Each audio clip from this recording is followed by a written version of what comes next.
যোগাযোগ ব্যবস্থা সহজ করা এবং যানজট কমাতে ঢাকার সাথে চারপাশের জেলাগুলোর রেল সংযোগ বাড়ানোর উদ্যোগ নিয়েছে সরকার। এজন্য ঢাকা, গাজীপুর, টাঙ্গাইল, জয়দেবপুর, নারায়ণগঞ্জ, নরসিংদী রেল লাইনকে ৩ থেকে ৪ লেন করা হবে।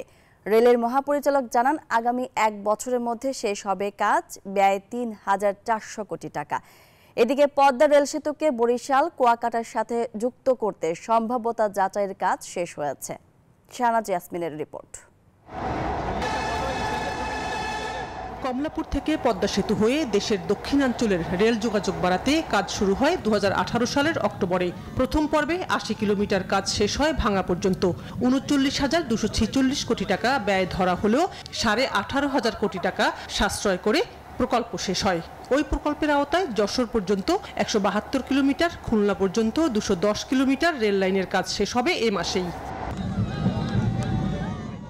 প্রকল্প পরিচালক জানান, পদ্মা রেল লাইন খুলনা এবং যশোরের সাথে যুক্ত হলে ঢাকার সাথে দূরত্ব কমবে ৩ থেকে ৪ ঘন্টা।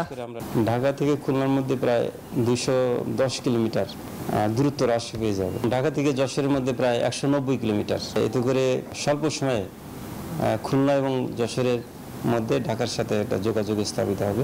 নভেম্বরের এ মাসের শেষের দিকে ঢাকা থেকে নতুন লাইন, যেটা খুলনা এবং যশোরে, এটা উদ্বোধন হয়ে গেলে খুলনা এবং যশোরের মানুষ খুব স্বল্প সময়ে অন্তত ৩-৩.৫ ঘন্টা বা ৪ ঘন্টার মধ্যে আসতে পারবে।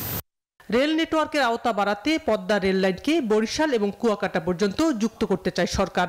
সম্ভাব্য ব্যয় ধরা হয়েছে ৫৫,০০০ কোটি টাকা।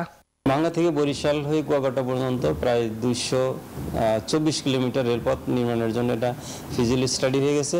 জিওবি অর্থায়নে আসলে এটা এত বড় প্রজেক্ট বাস্তবায়ন সম্ভব না।